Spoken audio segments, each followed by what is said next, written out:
Bienvenue sur la chaîne technique, un grand merci déjà à tous ceux qui sont venus voir les premières vidéos de la chaîne, ça me touche énormément. Pour cette nouvelle vidéo, on va parler de toutes les impressions que vous pouvez faire vous-même afin d'améliorer votre K2.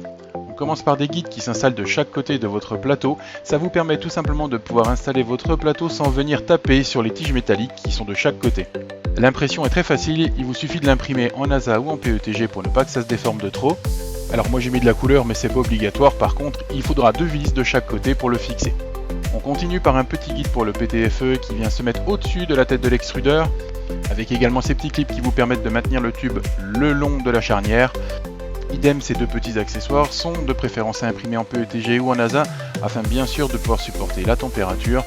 Et pour le petit guide de PTFE qui se met au-dessus de l'extrudeur, ça vous permet d'éviter d'abîmer votre tube lorsque l'imprimante va fonctionner.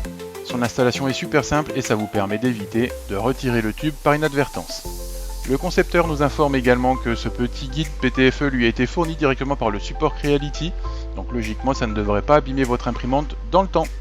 Juste pour information, le filament que j'utilise est un PETG carbone, c'est pour ça qu'il a cet aspect un petit peu particulier.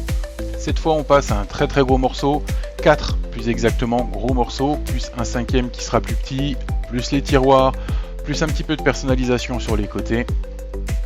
Vous l'aurez compris, on parle du support qui s'installe au-dessus de votre K2+ pour soutenir le CFS. Alors ce support est vraiment génial parce que déjà vous pouvez mettre la vitre et la surélever, vous pouvez installer différents plateaux. Vous avez 2 tiroirs et franchement ce sont des tiroirs assez profonds donc on met beaucoup de choses à l'intérieur. Vous pouvez également personnaliser sur le côté en imprimant des petites facettes.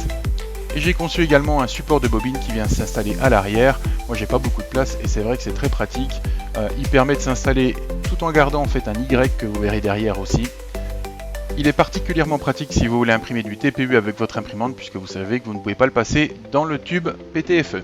Une autre impression toute simple et très pratique, c'est ce petit support qui s'installe sur le côté de l'imprimante pour ranger vos outils. Voici maintenant l'indispensable Y qui vous permet d'alimenter votre K2+ par d'autres bobines à l'extérieur du CFS.